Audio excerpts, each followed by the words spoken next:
같이 기도하겠습니다.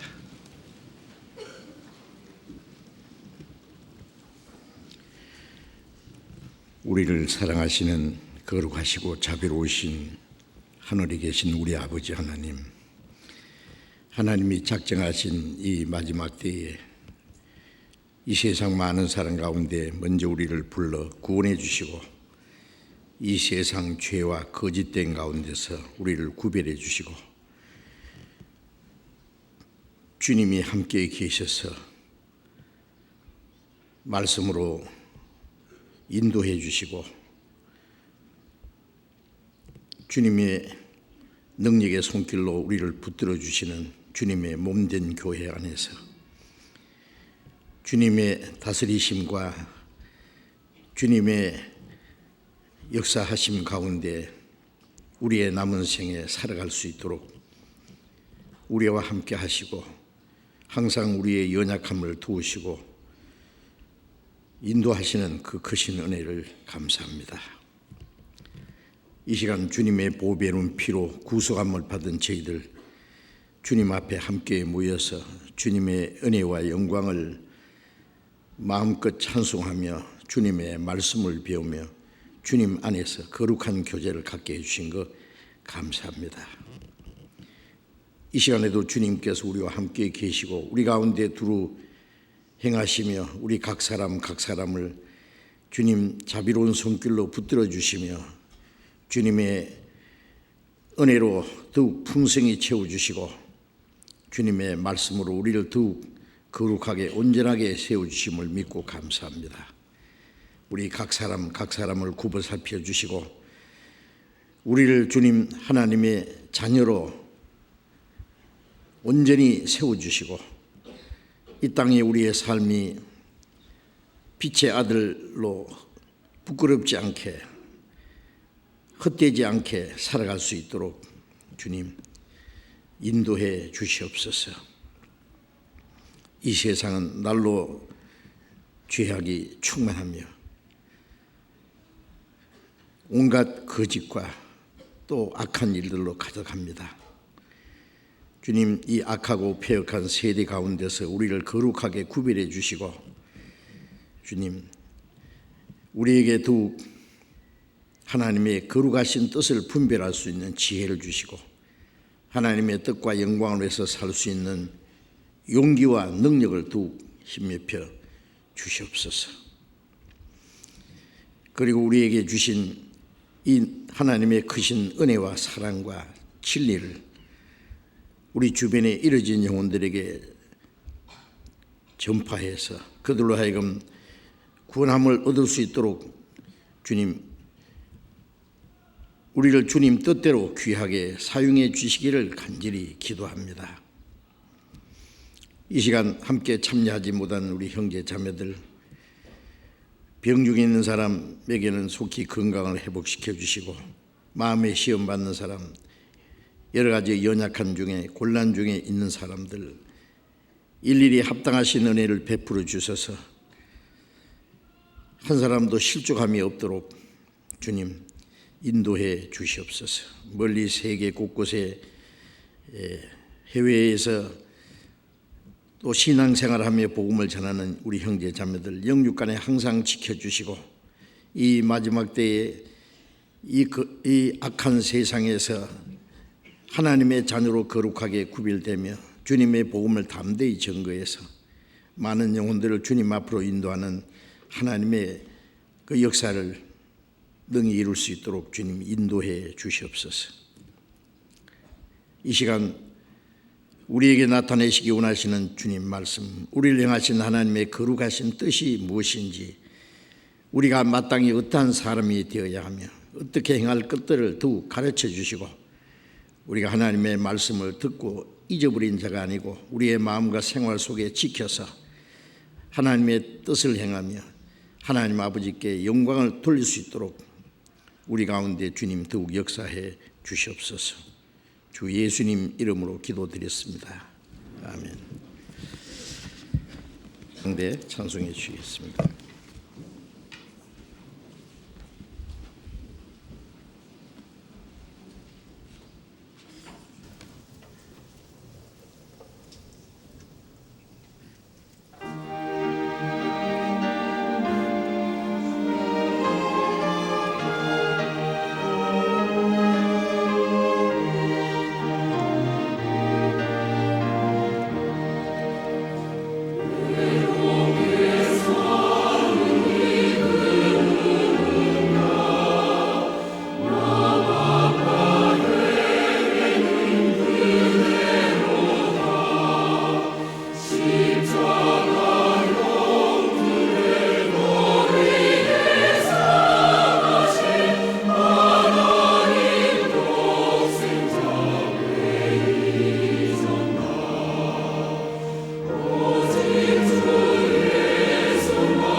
성경 찾겠습니다. 사도행전 1장입니다.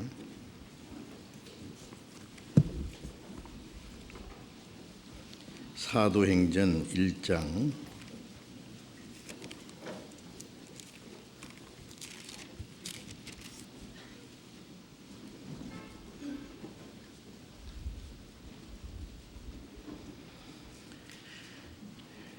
사도행전 1장 8절 한 절을 읽겠습니다.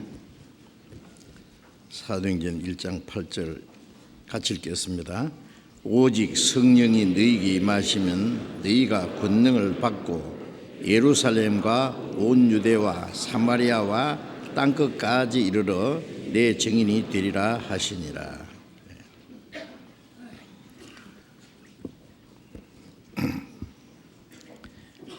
어제 어떤 분이 제게 전화를 하셨어요.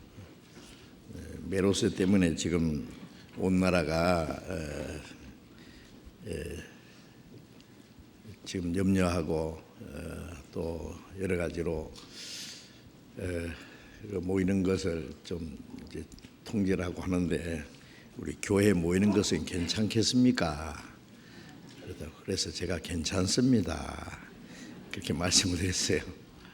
마가복음 16장에 보면은 예수님이 성천하시기 전에 믿는 자들에게는 이런 표적이 따르리니 말씀하시면서 무슨 독을 마실지라도 죽지 아니하며 그런 말씀 있잖아요. 그렇다고 해서 일부러 지약 마시면 죽습니다. 그 누가 산다시간을 죽이려고요. 이래 그 물 속에다가 이 독약을 탔는데 산다싱이 그걸 다 마셨대요. 근데 죽지 않았답니다. 또 뱀을 집으며 바울 사도가 이 로마로 압송돼가는 과정에서 배를 파손해 가지고 그레데 섬에 갔을 때 그 추워서 이 나무를 모아놓고 불을 붙이고 있는데 거기에 독사가 나와서 바울을 물었잖아요. 그리고 그런데 이제 불 속에다 뱀을 떨어뜨렸어요. 그런데 사람들이 저 사람은 금방 죽을 거다. 바다에서는 살았지만은 저 사람 독사에게 물렸는데 살지 못할 거다. 그리고 금방 엎어져 죽으리라고 생각했는데 아무렇지도 않거든요. 그러니까 나중에 신이다 그랬어요. 신이 아니고 주님 말씀대로 뱀을 집으며 독사에게 물려도 죽지 않는다. 그 하나님의 특별히 보호하실 때는요. 어떨 때는 엘리사가 죽은 사람도 살리지만 엘리사가 죽을 때는 병으로 죽었다는 거 아시죠? 하나님이 우리에게 어떨 때는 약하게도 하시고 병들게도 하시고 또 죽게도 하셔요. 고쳐주시면 좋겠는데 그 하나님의 뜻이 어디 있는지 우리가 잘 알 수 없습니다. 그러나 하나님이 우리를 보호하실 때 하나님이 우리에게 어떤 일을 맡겨서 그 일이 끝날 때까지는 하나님이 우리를 지키십니다. 하나님이 우리를 지키실 때는 어떤 사람도 우리를 해치지 못해요. 낮에 해도 우리를 상치 못하고 밤에 달도 우리를 해치 못하고 어떤 사람도 우리를 해치지 못한다고 말씀하셨어요. 그래서 무슨 독을 마실지라도 해를 받지 않는다는 그 말씀도 하나님이 우리를 지키실 때는 우리를 해치지 못합니다. 그렇다고 해서 우리가 무절제하게 살아도 괜찮다는 얘기는 아니고 우리가 조심해야 될 것은 하지만은 너무 걱정하는 것도 믿음으로 하는 게 아닙니다. 그래서 메로스 겁나서 오늘 안 나오신 분 계실까요? 저쪽에 보니까 자리가 조금 비어 있는데 메로스 때문에 그 자리 비어 있는 건 아니라고 생각합니다. 너무 두려워하지 말고 어려움이 있을수록 하나님이 우리를 지키신다고 하는 것을 더 의지하는 믿음이 필요하고 또 실제로 우리가 믿음으로 올바로 살아가는 생활이 필요합니다. 우리가 하나님 편에 서 있으면 하나님 우리 편에 서십니다. 우리가 주님을 위해서 살면은 우리가 주를 위해서 살 수 있도록 도와주십니다. 그러니까 어려운 일이 있을수록 더욱 주님을 가까이 하고 주님을 의지하고 주님의 말씀에 순종하는 그 마음을 가지는 것이 필요하리라고 생각합니다. 오늘은 성령 충만한 그리스도인의 생활에 대해서 지난번에 좀 말씀드리던 걸 연속해서 말씀드리려고 합니다. 저 먼저번에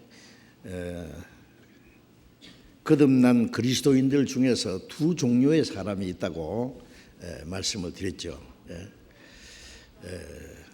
아직 육신에 속한 그리스도 안에서 어린 아이, 고린도전서 3장에 구원받았지만은 아직 육신에 속한 자라고 했습니다. 그걸 그리스도 안에서 어린 아이라고.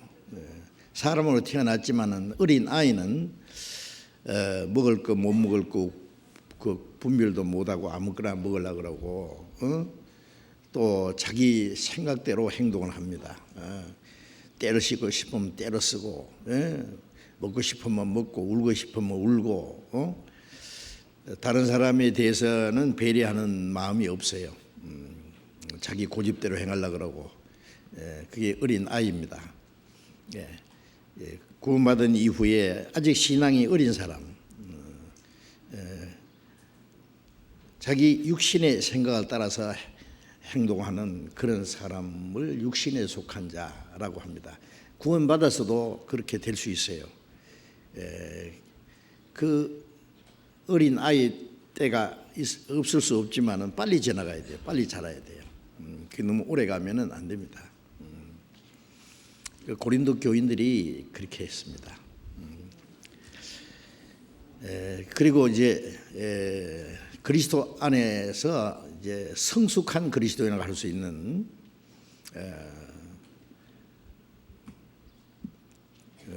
신령한 그리스도인, 성령을 따라 사는 그리스도인 있습니다. 성장한 그리스도인. 그래서 구원받은 이후에 하나님 보실 때 크게 두 종류의 사람이 있다는 걸 생각하고 성경에서 두 종류의 사람에 대해서 많은 말씀이 있는데 나는 어디에 속한 사람인지 좀 생각을 해야 돼요. 지난번에 제가 말씀드렸죠. 우리가 이제 단체 사진을 탁 찍어서 이제 사진을 보면은 제일 먼저 누구 얼굴 봐요? 자기 얼굴 찾죠. 남이야 잘 됐든 못 됐든 내 얼굴이 잘 됐는가 봅니다. 혹은 눈을 감지 않았는지, 예쁘게 웃고 있는지, 이쁘게 찍혔는지. 다른 사람이 이쁘게 찍혔는데 자기는 별로 이쁘지 않으면 이 사진 못 쓰겠다. 그렇게 합니다. 하나님이 우리를 영적인 사진으로 딱 찍으면은요, 신앙 상태 있잖아요. 정말 성장한 그리스도인인지 아직 어린 아이인지 정상적으로 생활하는지 아니면 좀 잘못됐는지 그걸 성령께서는 사진을 찍으실 수 있을 거예요. 그런 사진을 찍어서 우리에게 보여주시면은 우리 각자는 어떤 모습으로 찍혀 있을까 그런 것도 좀 생각해 봐야 돼요. 자, 우리는 이제 구원을 받았을 뿐 아니라 하나님의 자녀로 합당하게 거듭난 그리스도인으로서 정상적으로 신앙생활을 할 수 있어야 됩니다. 정상적인 것 반대는 물론 비정상적인 것이죠. 비정상적인 생활을 오래 하면은 그 비정상이 있으면 정상인 줄로 착각할 수 있어요. 성경에는 정상적인 참된 그리스도인의 생활이 무엇인지 자세한 가르침이 있고 또 초대교회 그리스도인들이 어떻게 살아갔는지 그 모습이 있습니다. 주님께서 우리에게 먼저 본을 주셨고 사도들을 통해서 또 먼저 간 성도들 그리스도인의 생활이 무엇인지를 우리에게 본으로 보여주셨습니다. 우리는 그 본받아야 돼요. 바울 사도는 내가 그리스도를 본받은 자 된 것 같이 너희는 나를 본받으라. 그리고 마게도냐 성도들, 데살로니가 성도들은 또 바울을 본받았다. 또 많은 교회들은 또 마게도냐 교회를 본받았다. 서로 본받는 것은 결국 주님을 본받는 것이고 주님을 따라가는 생활입니다. 그래서 우리도 구원을 받았을 뿐 아니라 이제 어린아이의 태를 좀 벗어버리고 장성한 사람이 되어야 되죠. 고린도전서 13장에 바울 사도는 내가 어렸을 때는 말하는 것이 어린아이 같고 생각하는 것이 어린아이 같고 행하는 것이 어린아이와 같다가 장성한 사람이 되어서는 어린아이 일을 버렸노라. 바울 사도도 그 어렸을 때가 있었다 그랬죠. 자기 개인의 간증입니다. 로마서 7장에 보면은 내가 원하는 선은 행치 않고 원치 않는 악을 행한다. 내 속 사람은 하나님의 법을 절구하되 내 속에 다른 법이 내 마음의 법과 싸워서 나를 죄의 법 아래로 사로잡아 오는 것을 보는도다. 오라 공고한 자로다. 이 사망의 몸에서 누가 나를 구원하랴. 구원받은 이후에 자기의 그 마음속에 일어나는 일을 그 간증으로 말한 겁니다. 속 사람은 하나님의 법을 즐거워한다. 구원받으면 속 사람과 그 사람이 있죠. 속 사람은 우리 거듭난 죄와 허물로 죽었다가 살아난 우리의 영혼을 속 사람이라 그러고 그 사람이라는 것은 아직 우리의 육체, 이 육체뿐 아니라 육신에 속한 우리의 옛 성품, 그 사람이라고 그렇게 표현한 겁니다. 그래서 내 속 사람은 하나님의 법을 즐거워한다. 우리의 속 사람은 하나님의 은혜를 깨닫고 하나님의 사랑을 깨닫고 구원의 확신을 가지고 기뻐하고 감사하고 하나님 뜻대로 살고자 하는 마음이 있습니다. 주님이 나를 사랑하셨으니 나도 주님을 사랑하고 주님이 나를 위해서 죽기까지 하셨으니 나도 주를 위해서 살기도 하고 죽기도 하고 할 마음이 있어요. 여호와께서 내게 주신 모든 은혜를 무엇으로 보답할고 하는 그 간절한 마음이 있습니다. 그거 없으면은 그 구원을 좀 의심해도 괜찮을 거예요. 구원받은 사람 다 있습니다. 그런데 정작 살아가는 모습을 보면은요, 주님 뜻대로 간절히 살기 원하고 주님을 기쁘시게 하고 정상적인 그리스도인의 생활을 하고자 하는데 실제는 안 된다 그거예요. 왜 그러냐면은 이 지체 속에 다른 법, 이 죄의 법, 옛 성품이 마음의 법, 하나님의 뜻대로 살고자 하는 그 법과 싸운다 그랬죠. 갈라디아 5장에는 성령의 소욕은 육체를 거스리고 육체의 소욕은 성령을 거스리고 이 둘이 서로 대적한다 그랬죠. 대적. 구원받은 사람 속에 성령이 계셔서 성령은 하나님 뜻대로 살기 원하는데 아직 변화되지 않는 옛 성품은 그것을 대적해요. 싫어해요. 이 둘이 서로 싸워서 누가 이기느냐에 따라서 이제 성령을 따라 살든지 육신을 따라 살든지 그러겠죠. 그런데 로마서 7장에는 오라 공고한 자로다. 이 사망의 몸에서 누가 나를 건져내랴. 이 사망의 몸이라는 것은 이 육체의 옛 성품, 그 죄의 법, 사망의 법입니다. 영이 끌려가면서 고통하는 거예요. 그런데 이제 영적으로 강해지면은 에베소서 3장 16절 17절에 보면은 믿음으로 그리스도께서 너희 안에 거하게 하시고 계시게 하시고 성령으로 말미암아 너희 속 사람을 능력으로 강건하게 하옵시고 주님이 내 안에 계신 걸 믿을 뿐 아니라 성령의 능력으로 이 속 사람을 강건하게 이 속 사람이 강하면은 그 사람을 이길 수 있거든요. 그래서 이제 우리 속 사람이 점점 이제 성장하는, 그러면 옛 사람은 점점 약해지고 속 사람은 점점 강해지고, 그래서 우리가 이제 점점 육에 속한 사람이 성령에 속한, 영에 속한 사람으로 점점 이제 변화돼 가야 될 겁니다. 그것을 이제 성장하는 과정, 성품 구원, 뭐 생활 구원이라고 하잖아요. 그게 얼마 기간이 좀 필요할 거예요. 그러나 빨리 좀 변해야 됩니다. 어떤 사람 구원받은 지 3년, 5년, 10년, 20년 지났는데 그제도 그 자로 머물러 있다면은 참 그 고민이에요. 그죠? 어린이가 났으면 무럭무럭 자라고 생각하는 거, 말하는 거, 행동하는 것이 전부 달라져야 그 정상이잖아요. 태어날 때 하고 항상 같이 그대로 있으면은요, 이 참 문제입니다. 자, 그런 것을 좀 고민을 해야 돼요. 나는 하나님 앞에 어떠한 모습으로 지금 살아가고 있는지를 좀 생각해 봐야 되지. 아무 생각 없이 그냥 주일날 교회 나오고 수요일 와서 성경 배우고 그다음에 찬송 부르고 기도하고 그거 거의 형식적인 그런 생활을 반복하면은 안 됩니다. 우리는 정말 정상적인 그리스도인의 생활, 성숙한 그리스도인의 생활, 하나님 뜻대로 살고 하나님을 기쁘시게 하고 하나님께 영광을 돌리는 생활을 사모해야 됩니다. 그리고 주님 앞에 서는 날 부끄럽지 않고 책망받을 것이 없이 칭찬과 존귀와 영광을 받게 합당한 사람이 되어야 한다고 성경에 말씀하신 대로 그걸 사모해야 돼요. 그래서 우리가 그리스도인으로서 정상적인 생활, 참된 그리스도인의 생활, 하나님의 자녀로 합당하게 살고 하나님의 뜻대로 살고 하나님을 기쁘시게 행하기 위해서는 어떻게 해야 되느냐? 내 노력과 내 의지만 가지고는 안 되고 에베소서 5장 18절에 술 취하지 마라. 이는 방탕한 것이니 오직 성령의 충만함을 받으라. 그 성령의 충만을 받는 것을 술 취하는 것과 이렇게 대비해서 비교해서 설명했는데 사람이 술 취하면 제정신이 아니잖아요. 술 취하면은요 햇소리하고 이제 정신이 오락가락하고 그다음에 이제 보통 때 행동하지 못하는 행동도 하고 술 취해서 큰 실수를 하고 큰 죄를 범하는 그런 경우가 있잖아요.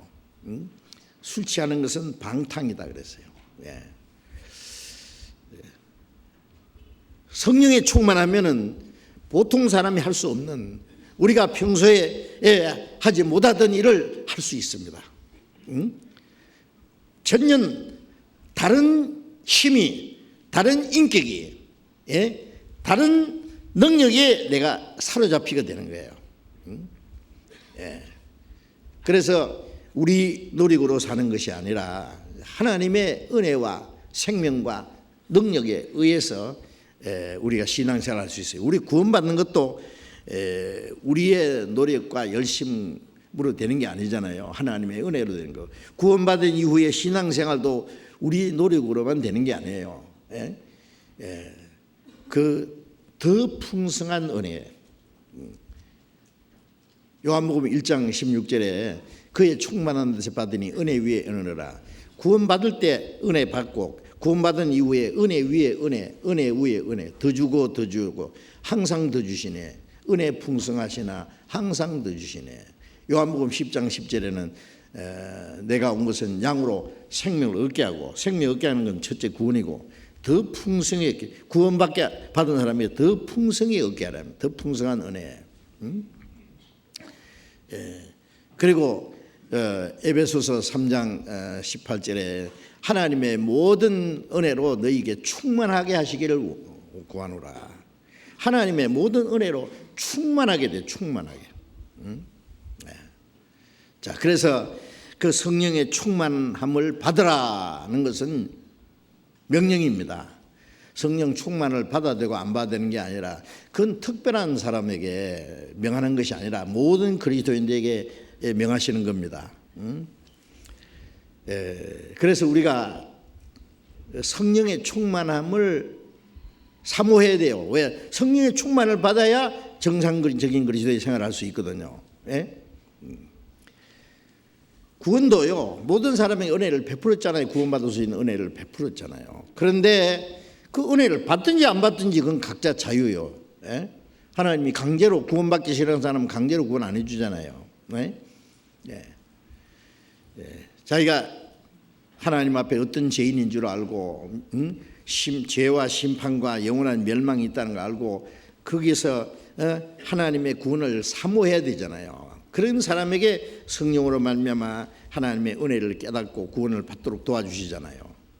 구원받은 이후에도 육신에 속해 살면서 그거 스스로 그게 그냥 주저앉아서 만족하면 안 되고 하나님의 뜻대로 살고자 하는 정말 성숙한 그리스도인으로서 신령한 그리스도인으로서 살아가기를 간절히 사모해야 됩니다. 자기 의지로, 자기 자유 의지를 가지고 그 하나님의 그 충만한 은혜를 간절히 사모하든지 안 하든지 자기가 결정해야 돼요. 성령의 충만함도 하나님이 강제로 주시는 게 아닙니다.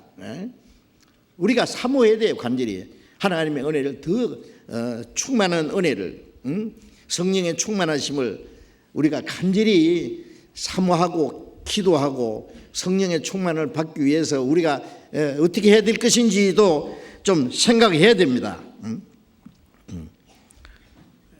사모하고 간구해야 되죠. 그래서 지난번에 좀 말씀드렸죠. 성령의 충만을 받기 위해서는 우리가 간절히 사모해야 되고 또 성령의 충만함을 기도하고,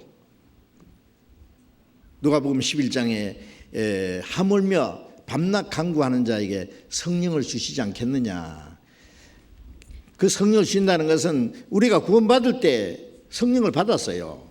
그 성령을 또 주신다는 말이 아니라 성령의 은사를 주신 거예요. 성령의 충만함을 주신 거예요. 더 풍성한 은혜를 주신다는 말씀입니다. 그걸 사모해야 됩니다. 어떤 사람 그러더래요.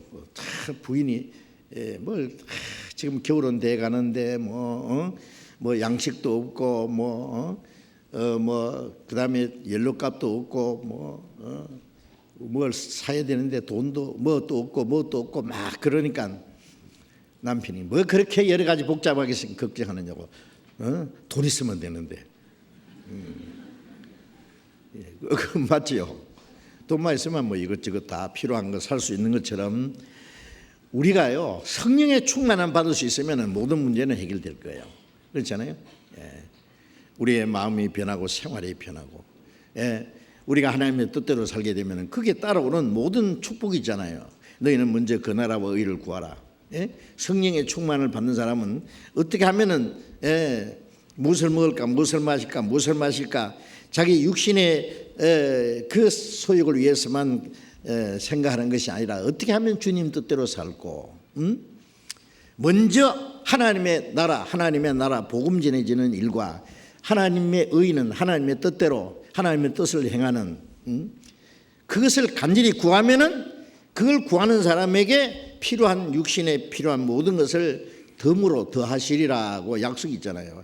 그러니까 하나님의 뜻대로만 살면 그 다음에 이제 부수적인 거는 하나님의 축복으로 주시는 거예요. 이 세상 사람들은요 자기 노력과 자기의 의지와 자기 지혜와 그걸로 살아갑니다. 그것도 좋은 거예요. 필요한 거예요. 그러나 그리스도인은 좀 다릅니다. 뭐가 다르냐?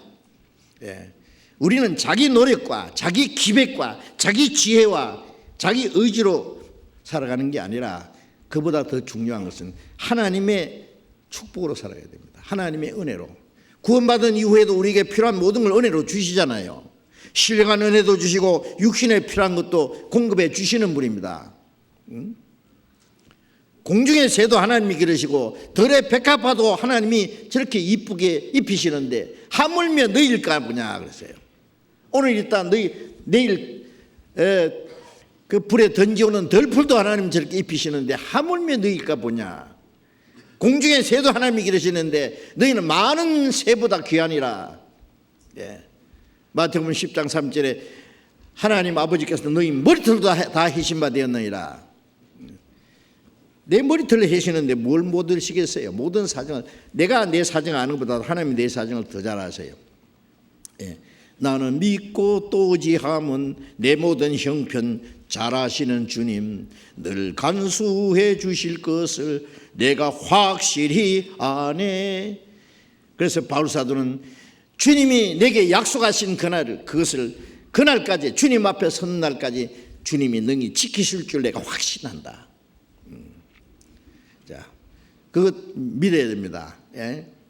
그래서 우리는 그 하나님이 우리의 영혼을 구원하신 하나님이 우리를 이 땅에 사는 동안에는 야 천국 가서 만나자 그러고 내버려 두는 것이 아니라 고아와 같이 버려두지 아니하시고 항상 우리와 같이 계셔서 영육간에 우리를 지키시고 도와주시는 분이라는 걸 믿어야 돼요. 그렇기 때문에 우리는 우리가 살아가는 그것도 우리의 수단 방법 내 노력으로 살아가는 게 아니라 먼저 하나님의 뜻대로 살면은 그 다음에 우리 육신에 필요한 것은 상급으로 살아요. 그 결과적인 것으로, 덤으로, 보너스로. 회사에서도 열심히 잘하면은 그 사람의 특별 보너스를 주죠. 그걸 경영을 잘하는 사장은 그런 사람에게 훨씬 더 많은 보너스를 주고 일 잘할 수 있도록 격려해 줄 거예요.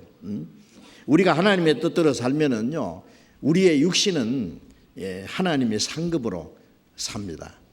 보너스로 삽니다. 그건 확실한 겁니다. 그런 약속이 성경에 얼마나 많이 있는데요. 그건 왜 안 믿느냐고요. 옛날 십자가에 죽어서 우리 죄를 대속하신 주님의 은혜를 믿으면서 언젠가 다시 오시는 주님 오실 때 우리 죽은 죄와 허물로 우리가 이 땅에 살다가 구원받은 사람이 죽었을지라도 주님 오실 때 이 몸까지 신령한 몸으로 죽지 않는 몸으로 살리고 우리의 몸 살아있는 사람은 주님과 같이 영광스러운 몸으로 변화시킨다는 것도 믿잖아요. 그런데 현재 우리 생활 속에 함께 하시는 주님을 왜 안 믿느냐고. 예수는 어제나 오늘나 영원토록 동일하시니라. 어제 과거의 주님, 영원하신 주님, 오늘 우리와 같이 계시는 주님이 연결돼야 됩니다. 연결.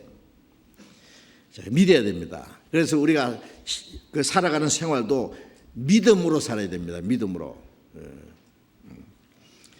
그래서 성령의 충만함을 주님이 주시기 원하세요. 간절히 원하세요. 우리가 간절히 사모하면 주셔요. 누구에게든지 주십니다. 성령의 충만을 받기 위해서는 간절히 사모할 뿐 아니라 성령은 거룩한 분이기 때문에 우리 죄를 버려야 돼요. 우리의 마음과 생활을 깨끗하게 해야 돼요. 주님이 우리 안에 오셔서 나를 주장하기 위해서 내 마음을 비워드려야 돼요. 내 마음의 문을 꽁꽁 닫아가지고 내 마음대로 하려고 하면 안 됩니다. 구원받기 전에는 마귀가 우리의 마음과 우리의 생활 속에 왕노릇했어요. 이제는 주님이 내 마음의 주인이 되시고 내 마음에 왕노를 하셔야 돼요. 누구에게든지 거기에 순종하는 자의 종이 되는지 알지 못하느냐. 죄에게 순종하면 죄의 종이 된다고. 죄를 짓는 자는 마귀에 속하나니 그 죄를 짓게 하는 자는 마귀다 그래요. 결국 마귀에게 종노를 하는 거예요. 이제 우리는 주님께 종노를 해야 됩니다. 순종의 종, 뭐게? 주님께 순종하면은 주님 내 마음과 생활 속에 주인이 되셔야 돼요. 내 마음의 보좌에 주님을 모시고 주님께 모든 걸 맡겨야 돼요. 주님이 내가 문 밖에 서서 문을 두드리노니 누구든지 문을 열면 내가 그에게로 들어가 그로 더불어 먹고 그는 나로 더불어 먹으리라. 구원받을 때 우리가 주님을 영접했습니다. 구원받은 이후에 생활 속에도 우리가 내 마음의 모든 것에 주님을 영접해야 돼요. 주님은 우리의 모든 마음의 방이 많이 있죠. 내 사업도, 내 가정도, 내 자녀도, 내 재산도, 내 명예도, 내 장래도, 내게 있는 모든 것 주님이 주장하시도록 문을 열어드려야 됩니다. 주님이 주인이 되시도록, 주님이 주장하시도록. 주님은 밖에서 문을 두드리고 계신데 문을 꽁꽁 걸어 잠가놓고 여기는 안 됩니다. 그러면 주님 어떻게 하시게요? 그 서 계시는 거예요. 문 밖에서. 그러면 안 되죠. 우리를 위해서 자기 목숨을 바치신, 나를 사랑하사 나를 위하여 자기 몸을 버리신 그 주님, 그 못자국 못 박힌 그 손으로 우리의 마음 문을 두드리는데 주님을 영접하고 주님이 내 마음의 주인이 되시도록 내 모든 것을 주님 앞에 굴복시켜야 주님이 우리를 주장하실 거 아닙니까? 성령 충만이라는 것은 다른 말로 하면은 주님이 완전히 우리를 주장하시는 걸 말합니다. 주님의 마음으로, 주님의 생각으로, 주님의 말씀으로, 주님의 사랑으로, 주님의 뜻으로 내 마음과 생활 속에 온전히 채워지는 거예요. 그게 뭐 특별한 것이 아니라 사실은 정상적인 겁니다. 성령 충만이라 그러면 아주 특별한 것이라고 생각하고, 우리 같은 사람이 무슨 성령 충만을 받나, 뭐 특별한 복음 전하는 일꾼이나 특별한 일하는 사람들이나 충만하지, 그렇게 생각하면 큰 오해입니다. 지난번에도 말씀드렸지만은 이제 예수님은 머리고 우리는 다 주님의 몸이고 우리 개인은 그 안에 지체라고 했잖아요. 이 몸 전체가 충만해야 정상적으로 움직입니다. 이 몸 전체 중에 어디가 제일 충만합니까? 어디가 더 충만하고 어디가 덜 충만하면 그거는 문제입니다. 그거는 정상이 아니에요. 오른손만 충만하고 왼손은 충만하지 않으면 그건 뭐요? 온몸이 충만해야 정상적으로 활동할 수 있습니다. 충만이라는 것은 특별한 게 아니다 그 말이에요. 하나님은 우리가 특별하게 되기를 원치 않아요. 정상적으로 되기 원합니다. 정상적. 충만은 가장 정상. 충만하지 않은 건 비정상적인 거예요. 어린 애는 인간으로서 아주 비정상이잖아요. 그래서 교육이라는 것은요, 육신만 성장할 뿐 아니라 인격적으로, 정신적으로 모든 생활의 정상적인 그게 교육의 목적이라고 하잖아요. 그래서 디모데후서 3장 16절 17절 18절의 내용이 모든 성경 하나님의 감동으로 된 것으로 교환과 책망과 바르게 함과 의로 교육하기 위하니 교훈하고 책망하고 바르게 하고 의로 교육해서 이는 하나님의 사람으로 온전하게 하며, 그렇게 해서 하나님의 사람으로 하나님의 자녀로 점점 온전해지는 거예요. 하나님의 자녀로 온전하게 되면 모든 선한 일, 하나님의 뜻을 행하게 온전케 합니다. 자동으로 그 다음에 행하게 되겠죠. 자, 우리가 하나님의 자녀로 점점 우리가 계속 성경을 읽고 외우고 듣고 배우고 하는 것은 그리스도인의 인격이 우리 안에 점점 이루어지기 위한 겁니다. 정상적인 하나님의 자녀로서 우리의 영적 인격이 점점 온전해지고, 그럼 정상적인 생활을 자연스럽게 할 수가 있을 거예요. 그래서 성령의 충만을 받기 위해서 우리의 마음을 하나님 앞에 열고 우리의 모든 것을 주님이 주장하시도록 주님께 맡기고, 우리 마음과 생활 속에 죄되는 것은 다 내버려야 됩니다. 하나하나 하나님 보실 때 합당치 못한 건 갖다 내버려야 돼요. 누르 있는 떡과 양고기를 같이 먹을 수 없어요. 무교절에요. 그렇죠? 죄를 지으면서 주님과 교제할 수는 없다는 말이에요. 그리고 정말 우리가 하나님의 말씀, 하나님의 뜻을 깨닫는 만큼 점점 순종해야 됩니다. 지극히 작은 것에 충성된 자는 큰 것에도 충성되고, 지극히 작은 것에 불의한 자는 큰 것에도 불의하니라. 성경을 배우는 가운데 내가 할 수 있는 것이 지극히 작은 거예요. 하나님은 큰 것을 하라고 하지 않았습니다. 한 문화 가지고 10문화 남긴 사람에게도 뭐라 했어요? 네가 지극히 작은 것에 충성했으니 큰 것으로, 많은 것으로 네게 맡기리라. 지극히 작은 겁니다. 내가 할 수 있는 거예요. 하나님 우리가 할 수 없는 엄청난 일을 하라고 하는 게 아닙니다. 우리가 성경을 배우는 가운데 내가 할 수 있는 게 있어요. 할 수 있는 것도 안 하는 것은 불순종이고, 할 수 없는 것을 하려고 하는 것은 교만이고, 그렇죠? 할 수 있는 것 그거 하는 거예요. 하나하나 찾아서. 그러면 작은 것에 충성하면 점점 큰 것에도 충성할 수 있어요. 예, 내가 할 수 있는 작은 것 안 하면 큰 것도 못 해요. 나중에 더 신령한 것, 그것도 못 해요. 그래서 우리가 성경을 배우는 가운데 내가 할 수 있는 일, 성경에는 뭐 하라 하지 마라 많은 말씀이 있잖아요. 하라는 것 하고 하지 말라는 거 하지 말고, 우리 생활 속에 실행해 나가야 됩니다.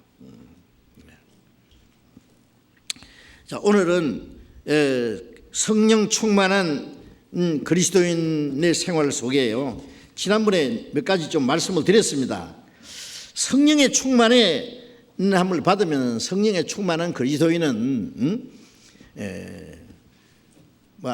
첫째, 주님이 주장하시는 삶을 살게 된다라는 걸 말씀드렸습니다. 성령 충만하면은 주님이 그 사람을 이제 주장하실 거예요. 다스리실 거예요.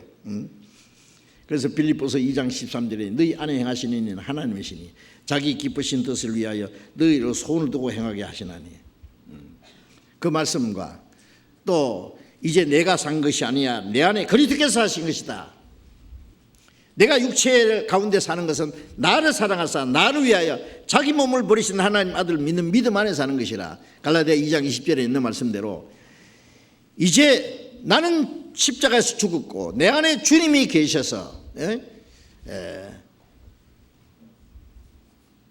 내가 산 것이 아니라 내 안에 그리스도께서 삶의 주인이 되셔서 사신다. 그리스도를 믿는 믿음 안에 산다. 내 생활은 주님께 완전히 맡긴 생활이다. 살든지 죽든지 뜻대로 합소서.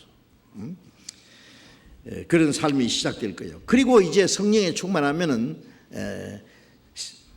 새 사람으로 변화됩니다. 고린도서 5장 17절에 누구든지 그리스도 안에 있으면 새로운 피조물이라.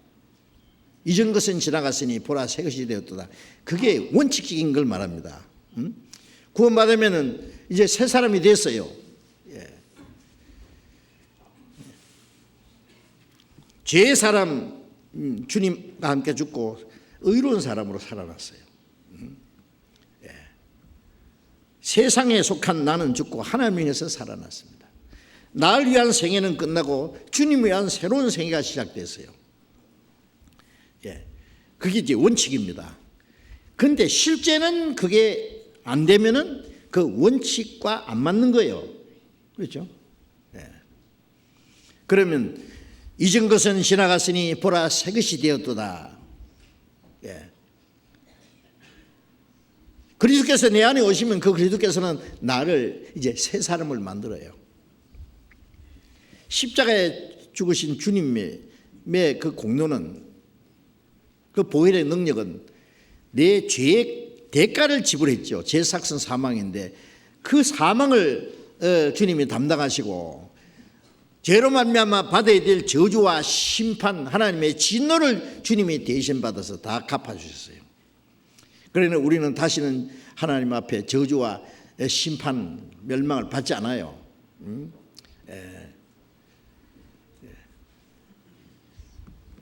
그런데 구원받은 이후에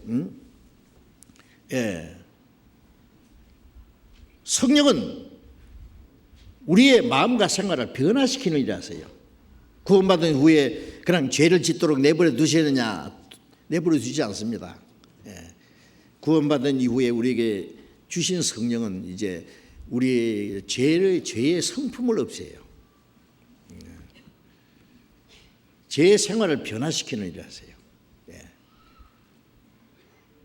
하나님의 뜻대로 살 수 있도록 우리의 생활을 점점 새롭게 하시는 분입니다. 새 하늘과 새 땅에 들어가기 위해서 우리는 당연히 새 사람이 돼야 됩니다. 천국에 가면은 그거는 죄가 없어요. 거기는 하나님을 섬기는 곳이에요. 하나님을 섬기는 일, 하나님께 영광 돌리는 일, 하나님께 찬송과 영광 돌리는 일은 천국에서도 계속돼요. 그런데 이 땅에서, 천국에서 사는 생활을 이 땅에서 연습해야 됩니다. 그렇죠? 예.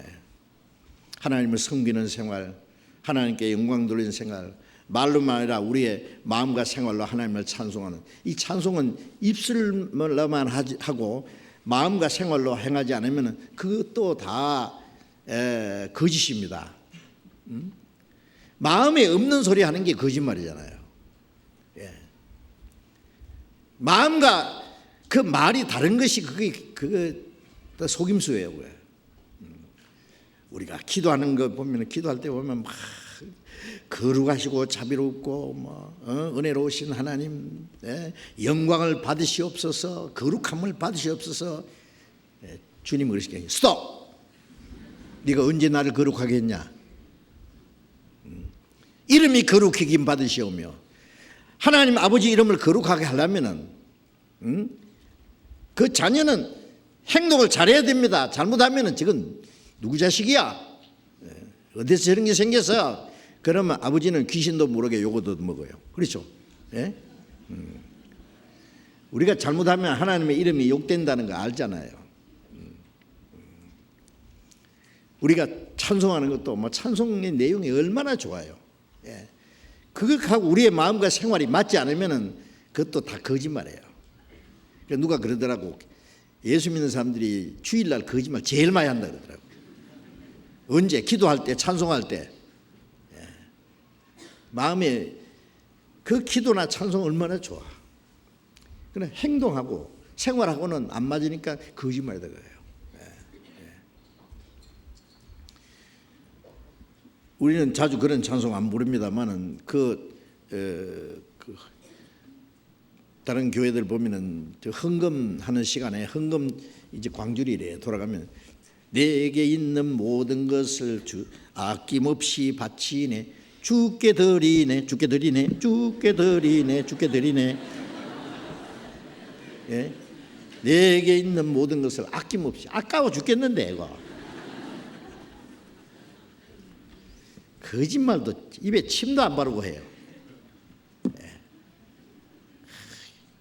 영광을 받으신 만유의 주여, 우리가 뜻대로 행하리이다. 영광을 언제 돌렸어요? 세상으로 향하는 과거의 모든 욕망 오래전에 이미 사라졌도다. 세상의 욕망이 모가지까지 꽉 찼는데 언제 사라졌느냐고. 하나님 뭐라고 하시겠어요? 거짓말도 잘하네. 자, 이제 우리는 하나님 앞에 거짓을 행할 수는 없습니다. 이제 성령에 충만할 때에 우리의 마음과 우리의 생활을 주님이 변화시키십니다.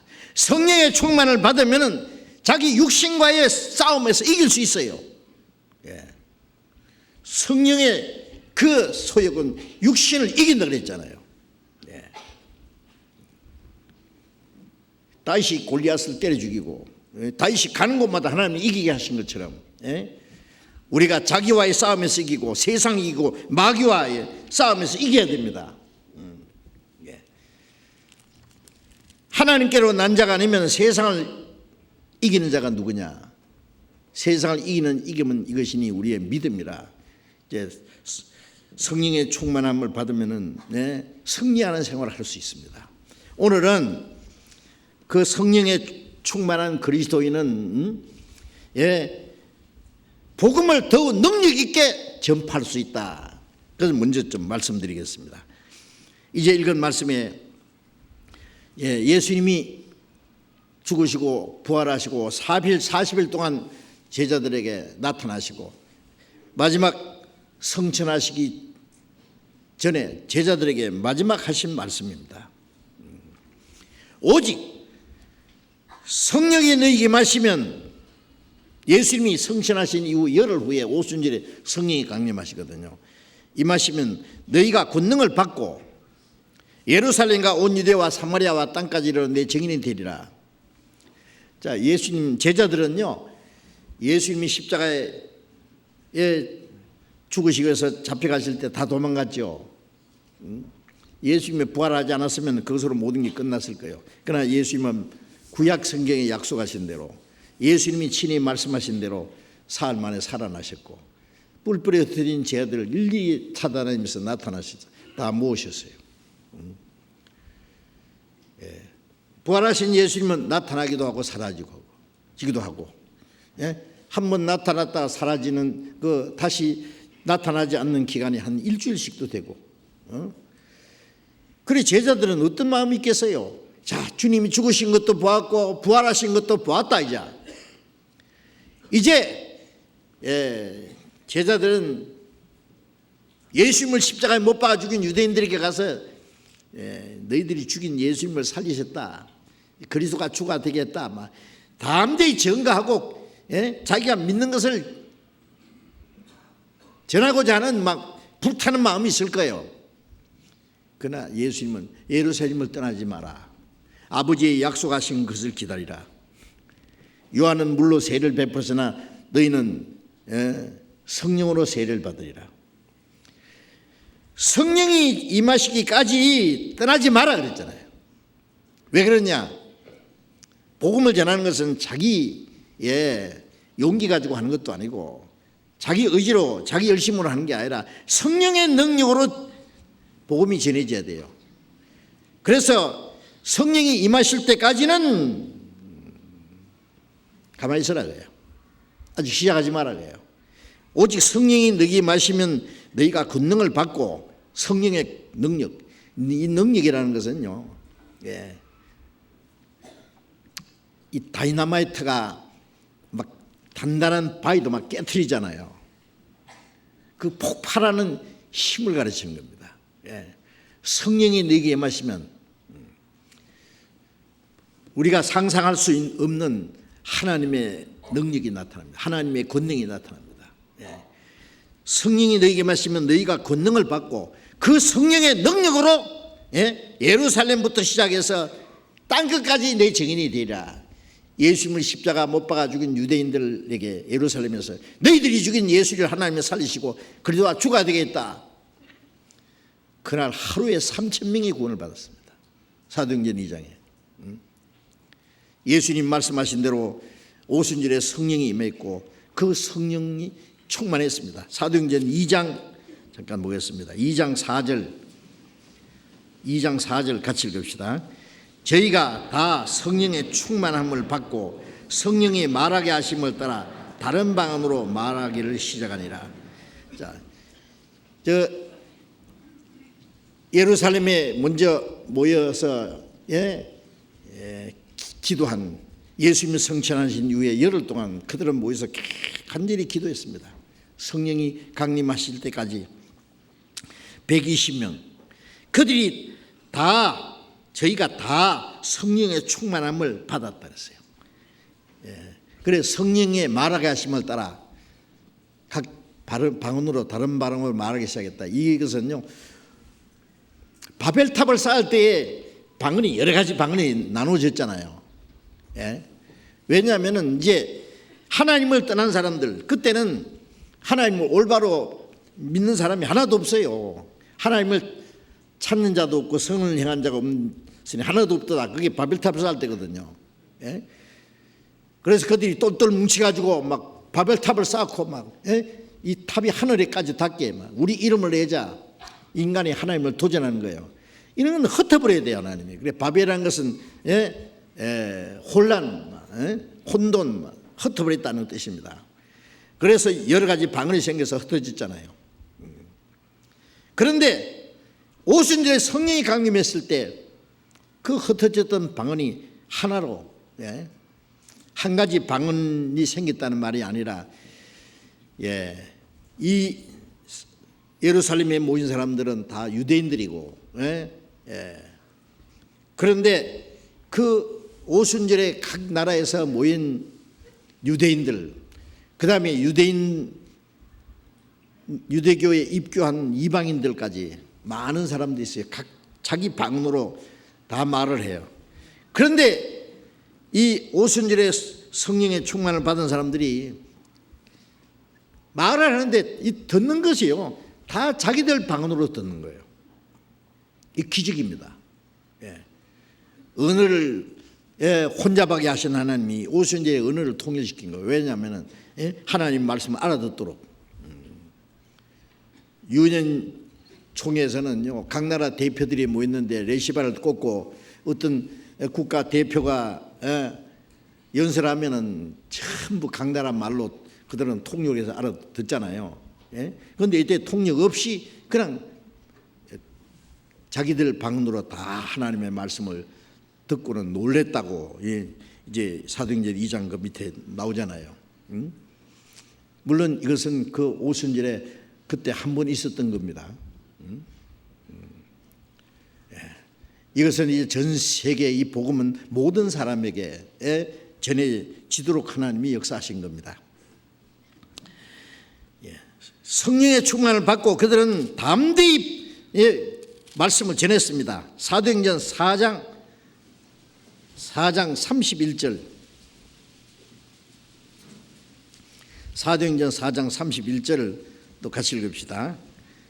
빌기를 다음에 모인 곳이 진동하더니 무리가 다 성령이 충만하여 담대히 하나님의 말씀을 전하니라. 여기서도 간절히 하나님께 기도하니까 그 모인 무리들이 다 성령의 충만을 받았다. 이때는 벌써 오순절에 3천여 명이 구원받고 복음이 힘있게 전해지고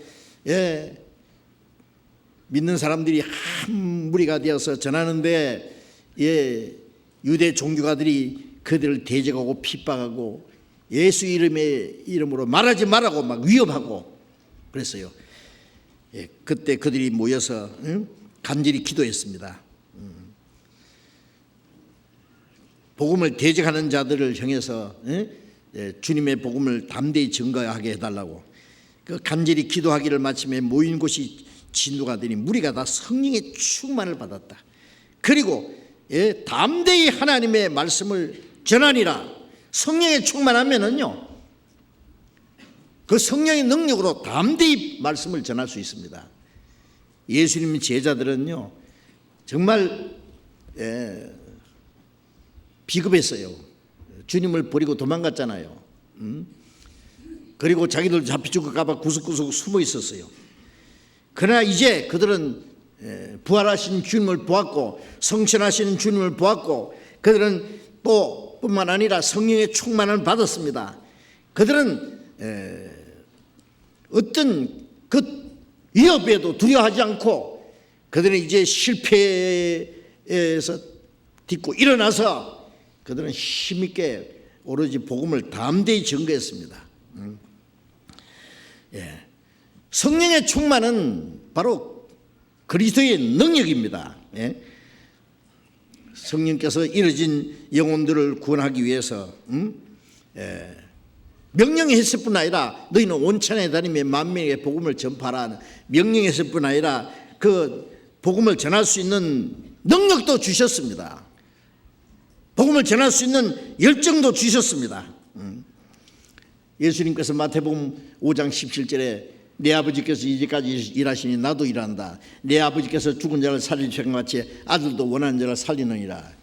예수님은 죽은 사람 살리고 문둥병자를 깨끗게 하고 소경의 눈을 뜨게 하고 귀신 들린 자를 쫓아내 주시고 그것은 훗날 죄와 허물로 죽은 영혼을 살리고 문둥병 같은 더러운 죄인을 깨끗하게 하고 사탄의 권세를 정복할 것을 미리 보여주신 겁니다. 요한복음 14장 12절에 예수님께서 제자들에게 내가 진실로 진실로 너희에게 말하노니 나를 믿는 자는 나야 하는 일을 저도 할 것이요 이보다 더 큰 일도 하리니 내가 아버지께로 갑니다. 나야 하는 일을 저도 할 것이요 이보다 더 큰 예수님이 하신 일보다 더 큰 일이 뭡니까? 예수님은 죽은 자를 살렸지만은 사도들과 그 다음에 복음 전하는 사람들은 죄와 허물로 죽은 영혼을 살렸습니다. 예수님은 떡 5개 물고기 2마리로 5천여 명 먹이시고 떡 7개로 4천 명을 먹이시고 했지만은 제자들은 한 번 복음 전할 때 3천 명이 구원을 받았습니다. 한 번 복음을 전할 때에 수천 명이 구원을 받았습니다. 주님이 하신 일보다 더 큰 일입니다. 성령의 능력으로 하는 거예요. 이 무식하고 우직한 제자들에게 주님은 그 능력을 주셨습니다.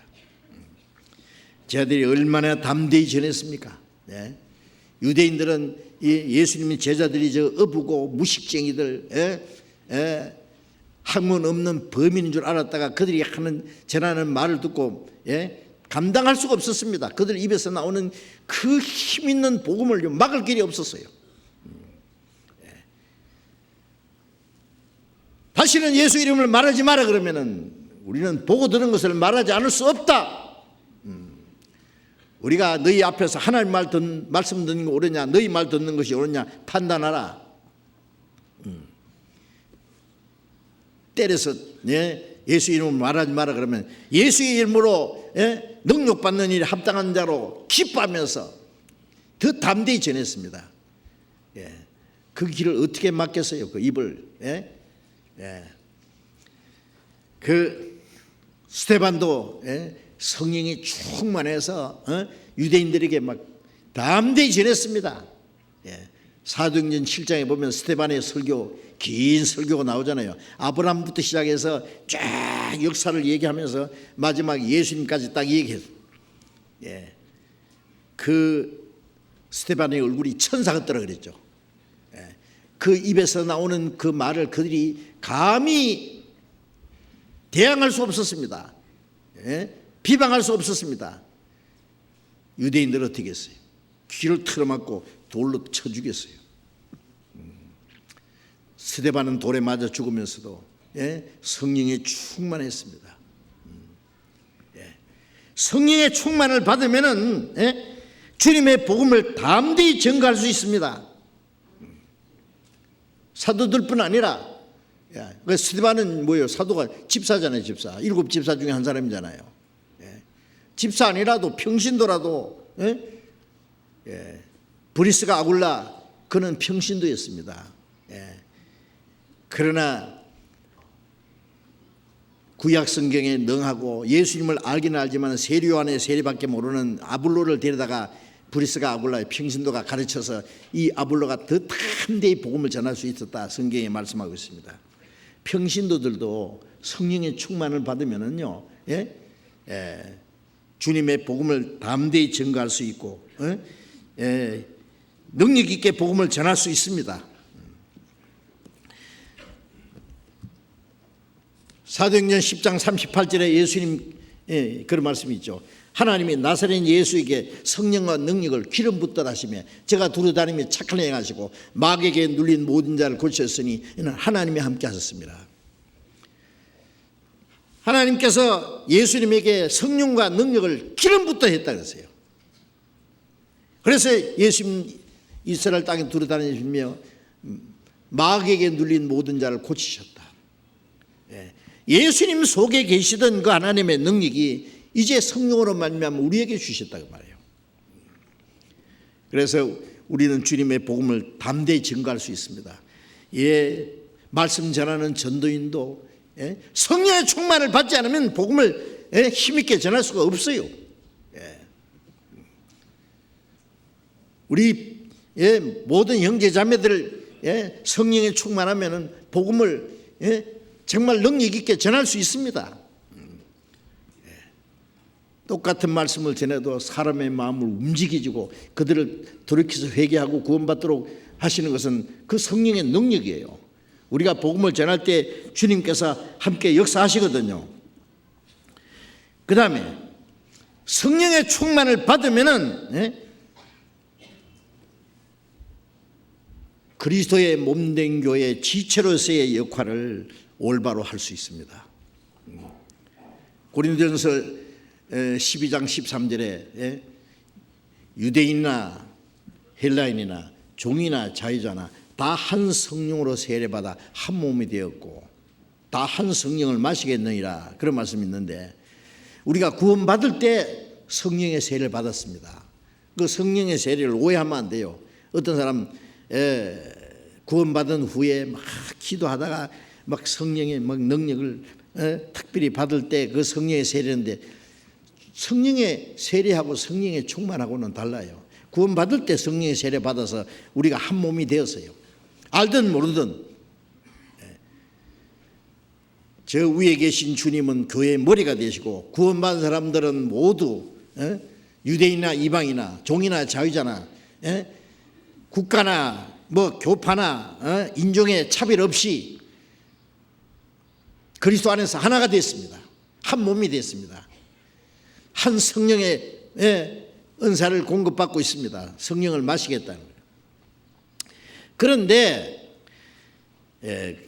고린도전서 12장 27절에 너희는 그리스도의 몸이요 지체 각분이라. 구원받은 후에 우리 모두는 그리스도 안에서 한 몸이고 우리 개인은 그 몸의 지체의 각 부분이다.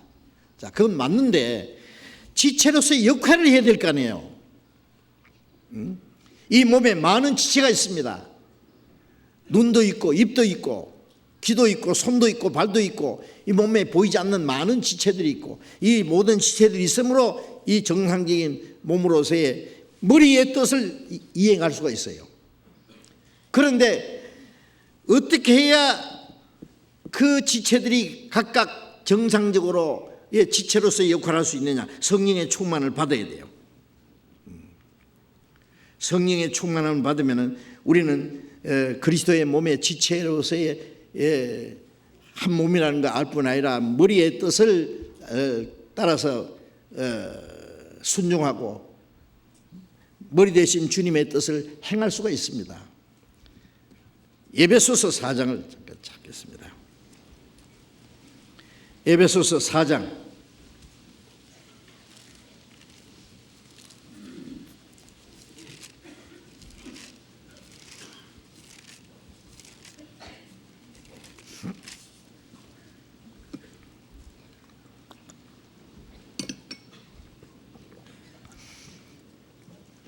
에베소서 4장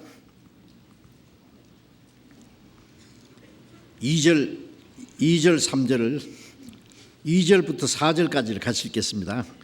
모든 겸손과 온유로 하고 오래 참음으로 사랑 가운데서 서로 용납하고 평안에 매는 줄로 성령이 하나 되게 하신 것을 힘써 지키라.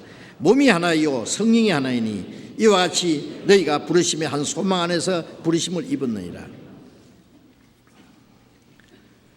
모든 겸손과 온유로 하고. 자, 이제 우리가 구원받은 이후에 우리가 그리스도 안에서 신앙생활 하려면은요 모든 겸손과 온유로. 예수님 말씀에 나는 마음이 온유하고 겸손하니 나의 멍에를 매겨 내게 배우라. 그리하면 너희 마음이 심어들이니. 그 예수님의 성품입니다. 그게 너희 안에 이 마음을 품으라. 그 그리스도의 마음, 예수의 마음이니.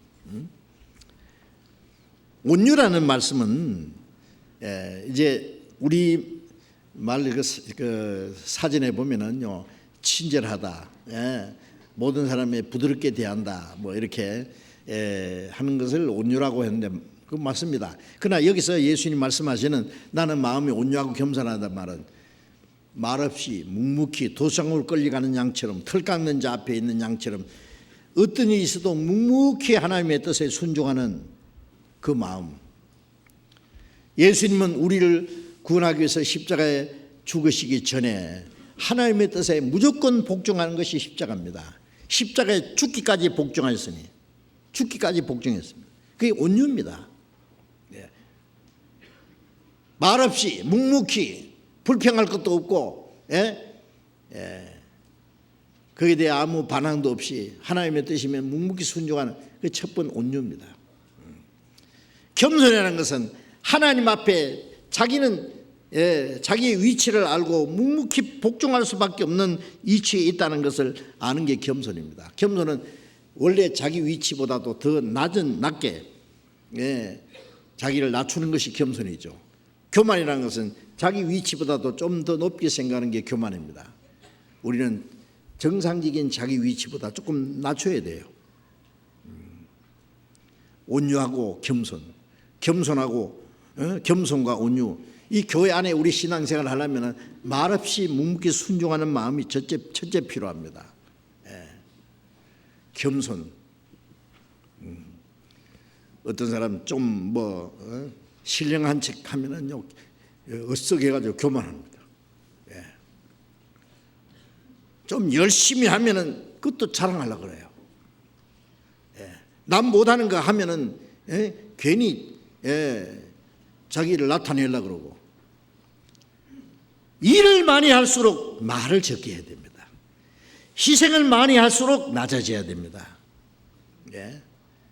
높아지는가 싶으면은 낮춰야 됩니다. 자기를 잘못하면 높이 올라가서 떨어지면 죽어요.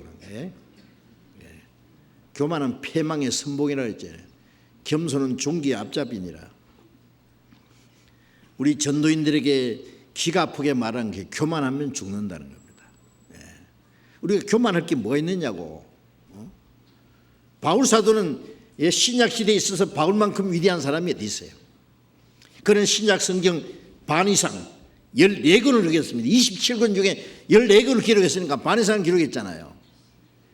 그는 사도들에게 배운 것도 아니고 받은 것도 아니고, 예. 바울 사도는 먼저 사도된 그 제자들에게 배우지 않았습니다. 예수님 제자들에게. 예. 사람에게 배운 것도 아니요 받은 것도 아니요 예수 그리스도의 계시로 예수 그리스도로 말미암아 사도된 바울은 대단하잖아요. 바울은 베드로가 잘못한 걸 보고 베드로를 책망했습니다. 사람들 앞에서.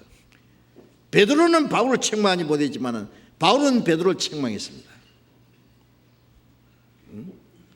그런데 바울 자신은 뭐라고 했습니까? 고린도전서 15장에 나는 만삭되지 못하여 난 자 같다. 사도라 칭함 밖에 감당치 못할 자로다. 나는 폭행자요 핍박자였다. 지옥 밑창에 들어갈 죄인 중에 괴수였다고. 그런데 주님이 자기를 충성되이 여겨 직분을 맡기셨다. 항상 내가 나된 것은 순전히 하나님의 은혜로 됐다. 그는 교만할 수 없었습니다. 그는 삼층천에 가서 셋째 하늘에 하나님 앞에 가서 말할 수 없는 말을 들었습니다.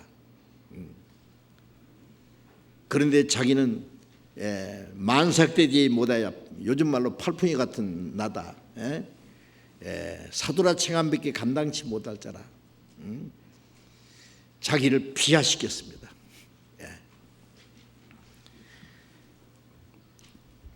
바울 사도가 받은 은혜가 너무 커서 교만할까 봐 바울의 몸에 가시를 줬다 그랬죠. 가시가 뭐예요? 병이요. 바울에게. 바울은 평생 가시가 있어. 그걸 낫게 해달라고 3번 기도했더니 하나님이 네 은혜가 네게 족하도다. 이는 네 약한 데서 내 능력이 온전하게 됩니다. 하나님의 능력이 바울에서 떠날까 봐. 왜? 교만하면 떠나거든요. 어떤 사람은 한때는 잘 하다가 좀 된다 싶으면 교만이 쏙 들어가요. 그러면 하나님이 교만한 자를 물리치거든요. 예. 사울 왕을 하나님이 처음에 이스라엘 초대 임금으로 세울 때예요. 예? 내가 어떻게 왕이 될 수 있습니까? 사울을 찾으니까 곡식 쌓아놓는 뒤지 속에 숨어서 안 나오는 거예요. 예. 그런데 그를 이스라엘 왕으로 세워놨더니 나중에 교만해가지고요. 하나님 말씀도 순종 안 하고, 예.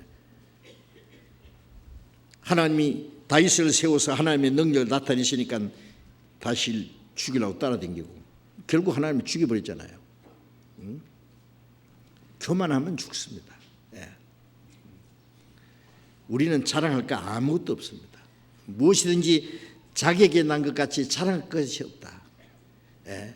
우리를 구원하신 분도 주님이시고 우리 가운데 능력으로 역사하시는 분도 주님이시고 우리를 주님이 쓰시는 건데 우리는 마른 막대기처럼, 예? 모세 손에 들린 막대기가 탁 치니까요 홍해가 갈라졌어요. 탁 치니까 반석에서 생수가 터졌어요. 그렇다고 막대기가 야 나 대단하지 않느냐? 막대기 잘라가서 집에 던져버릴 거예요. 그냥 불에 던져버릴 거예요.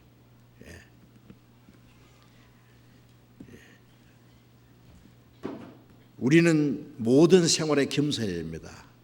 첫째도 겸손, 둘째도 겸손, 셋째도 겸손, 넷째도 겸손, 계속 겸손. 예. 자랑하지도 말고 교만하지도 말고, 예?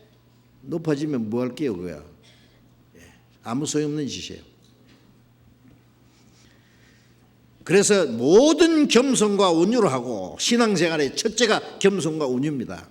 겸손과 모든 사람, 온유는 묵묵히 순종하는 거예요. 말 없이 뭘 했다고 불평할 자랑할 것도 없고, 내가 실컷 해놓고 아무도 안 알아준다고, 아니면 도로 요거도 먹는다고 불평할 것도 없고, 내가 나를 구원하신 주님을 사는 것이지 누가 보라고 합니까?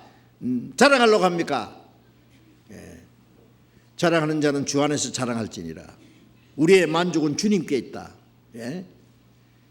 교회 안에서 뭐 신령한 척하고 뭐 된 척하고 높아진 척하고, 그거는 주님의 뜻을 역행하는 겁니다. 완전히 그냥 신앙생활은.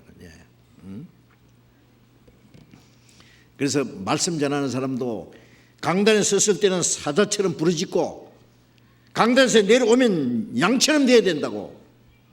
우리가 하는 말이 그 말입니다. 우리 모든 그리스도인의 신앙생활이 그렇습니다. 그리고 오래 참음으로 사랑 가운데서 서로 용납하고, 오래 참음으로, 왜 오래 참아야 됩니까? 못 참을 게 있기 때문에 참는 거예요.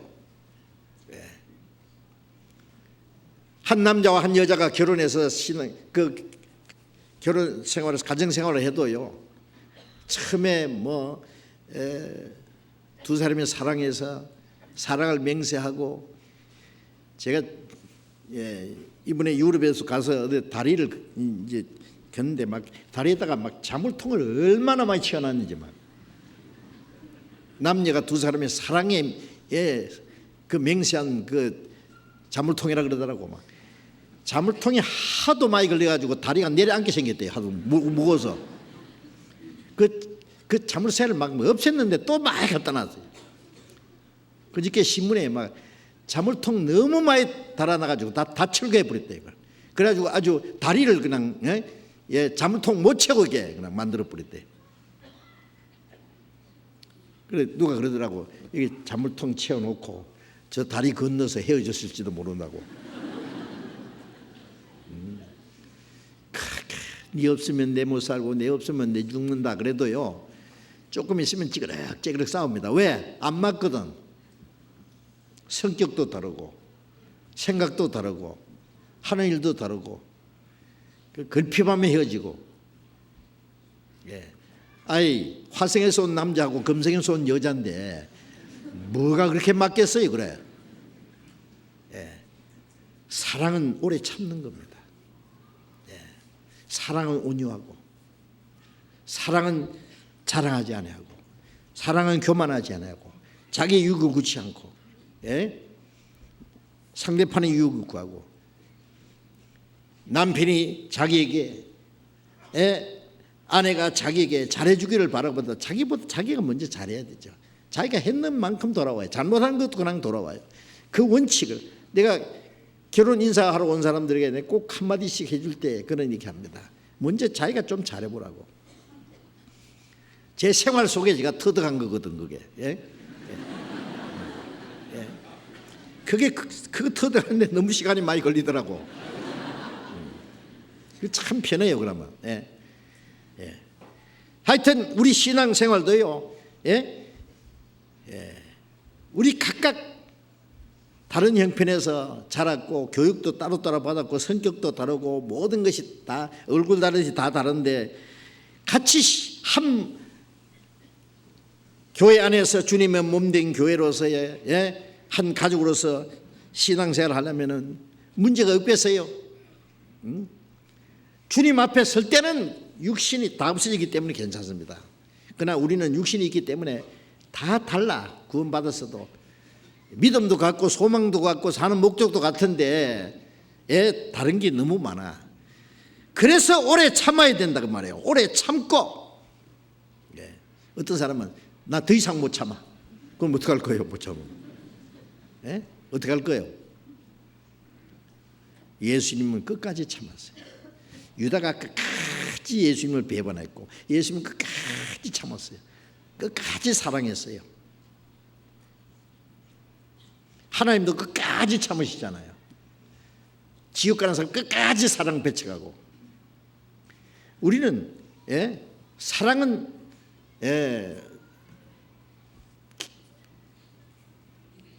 길이 떨어지지 않는다 그랬어요. 끊어지지 않아. 끝까지. 오래 참음으로 사랑 가운데서 서로 용납하고, 하나님이 우리를 용납하신 것처럼 우리가 서로 용납해야 돼요. 용납. 사랑은 용납하는 겁니다. 서로 용납하고 평안에 매는 줄로 성령이 하나 되게 하신 것을 힘써 지키라. 평안에 매는 줄은 사랑입니다. 우리는 사랑의 줄로 하나가 되었습니다. 평안에 매는 줄로 성령이 하나 되게 하신 것을, 성령이 하나 되게 하신, 구원받자마자 우리는 믿음도 하나요, 소망도 하나요, 살아가는 목적도 하나요, 모든 것이 하나입니다. 하나 되게 하신 것, 하나 되기 위해서 노력하라고 안 해서 이미 하나로 해놨어요. 하나 되게 하신 것을 힘써 지키라. 왜 힘써 지키라고 했냐? 우리 육신은 그걸 깨트리려고 해요. 마귀는 우리 구원은 못 뺏어지만 신앙생활을 넘어뜨리게 하려고 그래요. 어떻게 하면 넘어뜨리냐? 성도들의 교제를 무너뜨리면, 하나된 걸 깨뜨리면 신앙생활이 실패하고 하나님의 역사도 다 끝나는 거예요. 성령으로 하나가 될 때에 우리가 올바로 신앙생활을 할 수 있고, 성령이 하나 될 때 주님의 몸된 교회 안에서 하나님의 역사가 이루어지고, 복음도 힘있게 전해지고, 모든 것이 내 혼자 하는 게 아닙니다. 신앙생활은 혼자 하는 게 아닙니다. 그리고 교회 안에서는 성장한 사람들끼리 막 자기들끼리 막 이렇게 뭉치는 게 아니고, 성장한 사람들은 일하는 사람들이고, 어린 사람들은 그 성장한 사람들이 돌봐야 될 사람이에요. 그렇잖아요. 국가적으로도 어른들은 아이들을 우선적으로 모든 걸 귀하게 여기게 되고 돌봐야 되고, 왜? 그들이 국가의 미래거든요. 그렇잖아요. 교회도 마찬가지입니다. 약한 사람들, 이제 구원받은 사람들, 어린 사람들, 그 사람들을 관심을 가지고 그 사람들에 대해 모든 걸 배려하고, 그 사람들을 신앙생활 잘하도록 도와줘야 되지. 막 신앙생활 잘하는 사람들끼리 막 똘똘 뭉쳐가지고 막 우리가 최고다 막 그러면서 그러면 안 된다 그 말이에요. 약한 사람들, 그들이 열등의식 가지지 않도록, 교회 떨어지지 않도록, 낙담하지 않도록 어떻게 붙들어주는 것이 성장한 사람들이 해야 될 일이라고 말해요. 그게 하는 것이 뭐냐? 교회입니다. 교회. 우리가 성령의 충만을 받고 신앙이 성장할수록 책임감이 커져요. 교회 안에서 아버지, 어머니, 그 다음에 자녀들 중에서도 좀 이제 먼저 오빠, 언니, 뭐 먼저 사람들은 나중에 모든 가족들에 대해서 책임감 있잖아요. 그래서 자기가 해야 될 일을 잘 해야 됩니다. 교회 안에서 구원받고 나서 몇 년을 다니는데요, 그냥 아무 책임감도 없다. 성령이 하나 되게 하신 것이 뭔지, 성령이 하나 되게 하셨으면은 이 역할을 해야죠. 그렇죠? 지체로서의 역할을 안 하면 어떻게 했어요? 이 시간에도 이 몸 전체가 역할을 제대로 하고 있습니다. 다리는 딱 버티고 있고, 막 심장은 뛰고 있고, 막 배는 힘을 주고, 눈은 똑바로 쳐다보고, 손은 흔들고, 온몸이 그죠? 똑같이 우리가 성령 충만하면 정상적으로 지체로서의 역할을 할 수 있다고 말해요. 지체로서의 역할이 무엇인지를 우리가 생각해야 돼요. 사도행전 2장 보겠습니다. 2장 42절.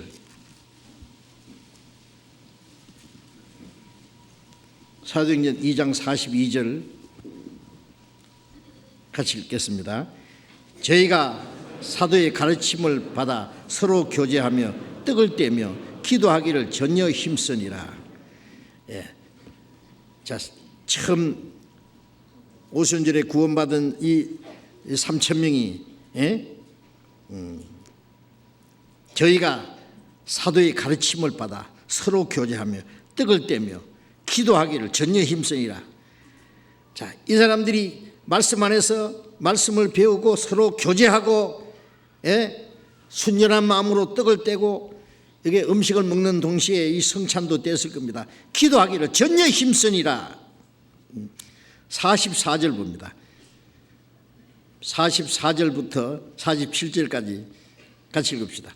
믿는 사람이 다 함께 있어 모든 물건을 서로 통용하고 또 재산과 소유를 팔아 각 사람의 필요를 따라 나눠주고 날마다 마음을 같이하여 성전의 무기를 힘쓰고 집에서 떡을 떼며 기쁨과 순전한 마음으로 음식을 먹고 하나님을 찬미하며 또 온 백성에게 칭송을 받으니 주께서 구원받는 사람을 날마다 더하게 하시니라. 자, 믿는 사람이 다 함께 있어. 모든 물건을 서로 통용하고 이때 이 초대교회 그리스도인들은요, 네 것 내 것 없이 다 서로 통용했다. 사도행전 4장에 보면은 집이나 밭이 있는 사람은 팔아서 사도들 앞에 갖다 두고 각 사람 필요를 따라 나눠주고 여기서 두 가지 할 수 있는 게 있습니다. 왜? 첫째는 그들이 하나님의 은혜를 깨닫고 구원받고 나니까 너무너무 감사하고 형제 자매들이 너무너무 사랑스럽고 주님에서 살아가는 생활이 너무 주님 뜻대로 살고자 하는 간절한 마음이 있기 때문에 육신적으로 아까운 게 하나도 없어요. 모든 걸 서로 나눠줄 수 있는 네 것 내 것 자기 것이는 자가 하나도 없더라. 그렇게 할 수 있는 마음이 있었고, 첫째는. 또 하나는 예루살렘이 이제 곧 멸망할 거라고 예수님 말씀하셨잖아요. 누가복음 21장에 예루살렘이 군대에게 에워싸이는 것을 보고 멸망이 가까운 줄 알라. 이제 얼마 못 돼서 로마 군인들이 예루살렘을 에워싸서 이제 예루살렘이 멸망당할 것을 예수님 말씀하셨기 때문에 예루살렘에 있는 성도들은 아차하면 도망갈 준비하고 있어요. 그러니까 집이고 땅이고 다 팔아야 돼. 그래서 아차하면 도망갈 준비 다 돼 있어야 돼요. 거기는 아무 소망도 없어요. 그렇기 때문에 그들은 예루살렘 안에는 아무런 예착이 없는 거예요. 그 두 가지 이유 때문에 그렇게 할 수 있었습니다. 지금 우리가 이 사도행전 2장과 4장에 있는 초대교회 성도들을 본받고 우리도 다 팔자. 집도 땅도 다 팔아가지고 다 나눠 먹자. 한동안은 먹을 거예요, 그죠? 그 먹을 거 떨어지면 어떡할 거예요? 빨리 끝 안 나고. 사실상요, 예루살렘에 있는 성도들이 땅이고 집이고 다 팔아서 핍절한 자가 하나도 없더라. 그 힘이 그 힘으로 해서 복음이 힘있게 전해졌습니다. 그런데 얼마 안 가서 예루살렘에 흉년이 들었어요. 예루살렘 성도들이 굉장히 어렵게 됐어요. 그렇게 어떻게 했어요? 예루살렘 성도들이 굶어 죽었어요? 사도들이 이방의 여러 교회 다니면서 예루살렘 성도들을 위해서 모금 운동을 했어요. 예루살렘 성도들 섬기자. 우리는 저희에게 신령한 걸 나눠갔잖아요. 예루살렘 성도들은 복음이 이방인에 전해지는데 큰 역할을 했어요. 신령한 걸 나눠갔었어. 이제 우리는 저희의 육신적으로 저희를 섬기는 게 마땅하다 그러면서 이방인 교회 다니면서 모금 운동을 해가지고 예루살렘 성도들에게 그 연부를 전달했잖아요. 그것이 고린도후서 8장 9장에 계속 나오고 사도행전에도 계속 나옵니다. 왜 그랬느냐? 두 가지 이유가 있습니다. 하나는 예루살렘에 있는 유대교회와 다른 곳에 있는 이방인 교회가 하나라는 걸 가르쳐주기 위해서는 어떻게 해야 됩니까? 예루살렘에 있는 성도를 어렵게 만들어 놓고 이방인 교회가 그 선교도를 함으로써 사랑할 수 있는 길을 열어놓고 예루살렘에 있는 유대인들은 자기들이 하나님의 택한 백성이고 이방인들이 전도하는 것까지 처음에는 금했잖아요. 그런데 우리는 역시 하나라는 것을 알게 하기 위해서 사랑을 베풀도록 하나님이 그 다 계획적으로 하신 겁니다. 예루살렘에 큰 핍박이 일어나게 한 것도요, 예루살렘을 똘똘 뭉쳐있지 말고 복음이 힘있게 전해지기 위해서 다 흩어버린 거예요. 어쨌든 초대교회 성도들은 그것을 할 수 있었습니다.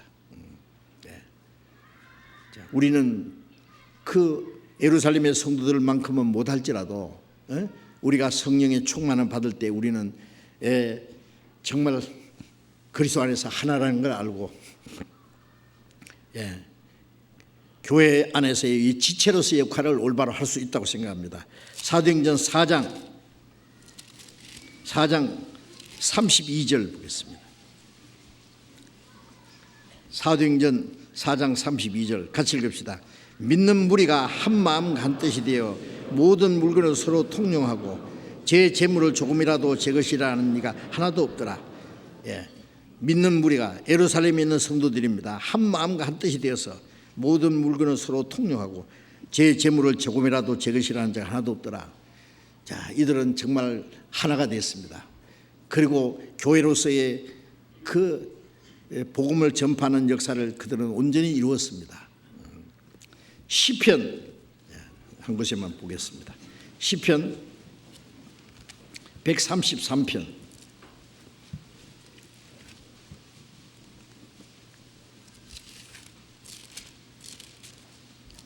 시편 133편은 아주 짧지요. 3절밖에 안 되는데 1절부터 3절까지 133장 1절부터 같이 읽읍시다. 형제가 연합하여 동거함이 어찌 그리 선하고 아름다운고 머리에 있는 보배로운 기름이 수염 곧 아론의 수염에 흘러서 그 어깨까지 내림 같고 헐몬의 이슬이 시온의 산들에 내림 같도다. 거기서 여호와께서 복을 명하셨나니 곧 영생이로다.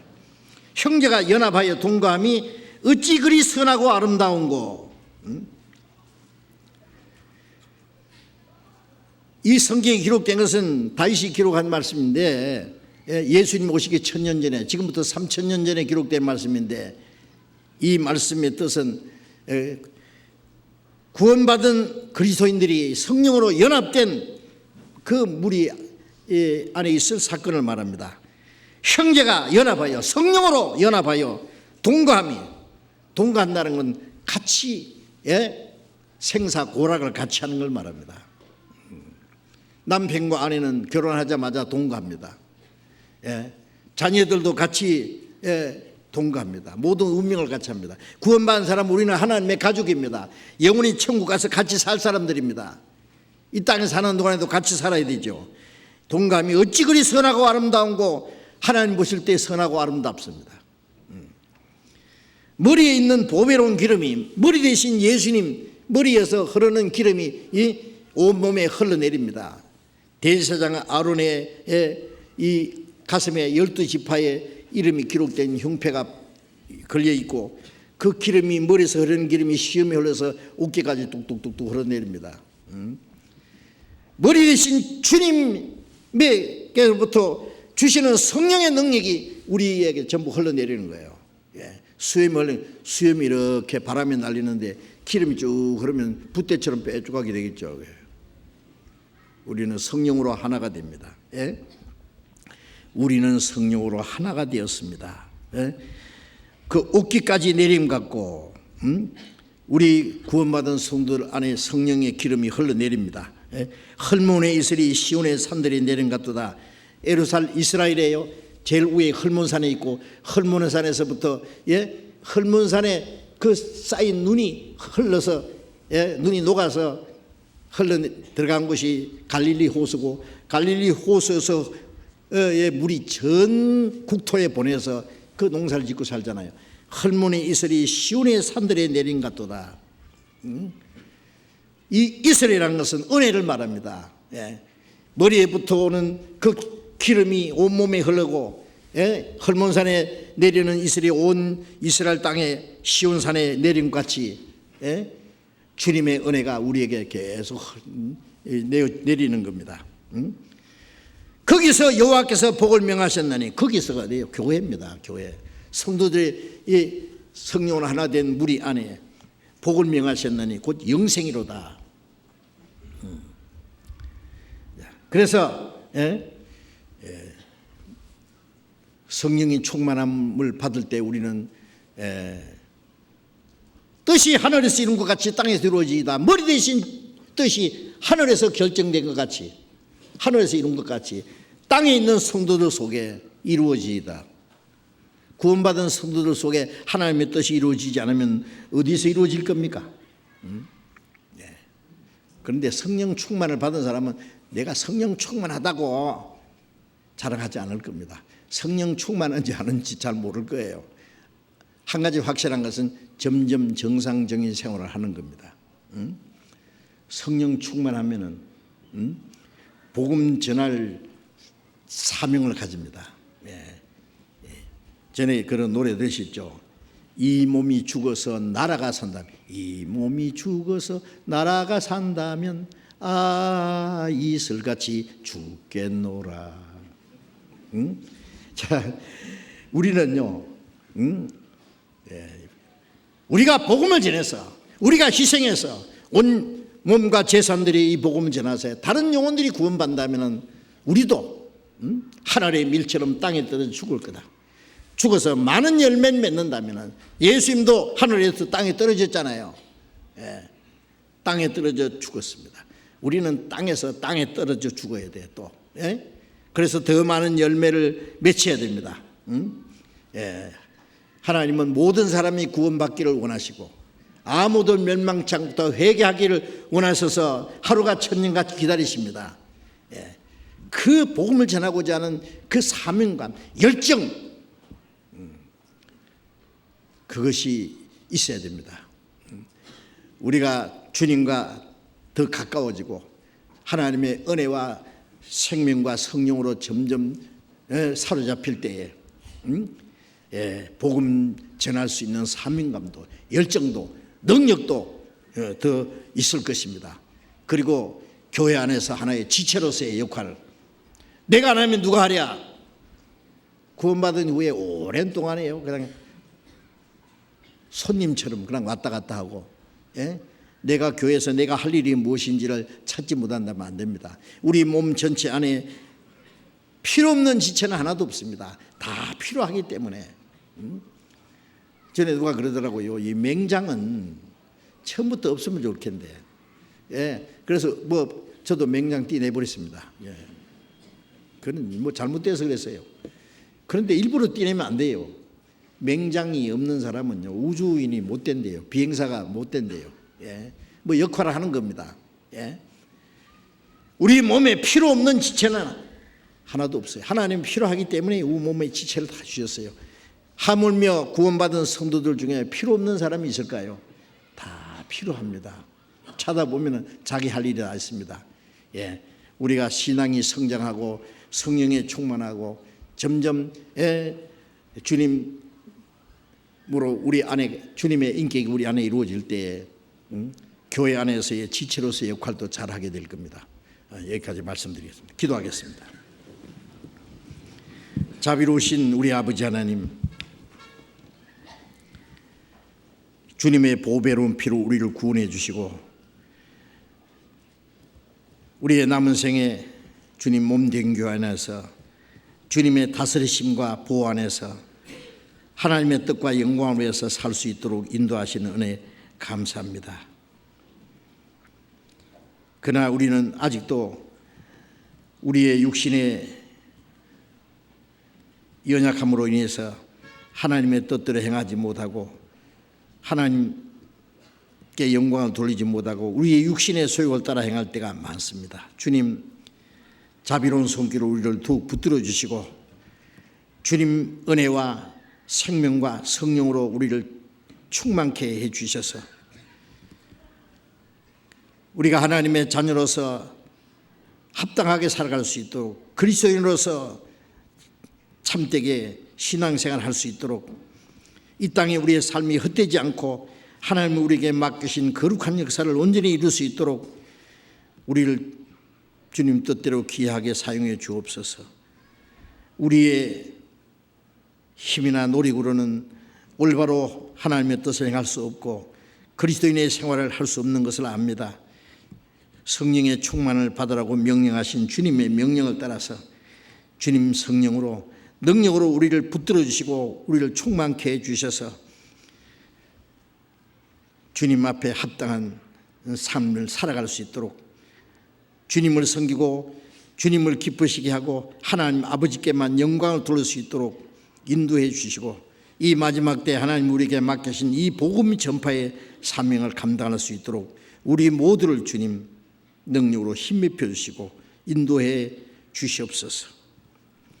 이제 다가오는 하계 수양에도 더 많은 사람에게 복음을 전해서 많은 영혼이 구원받는 하나님의 큰 역사가 이루어질 수 있도록 주님 미리 우리가 준비하고 기도하고 하나님의 큰 역사를 더욱 나타낼 수 있도록 함께 도와주시옵소서. 주 예수님 이름으로 기도드렸습니다. 아멘. 우리 찬송하기 전에요.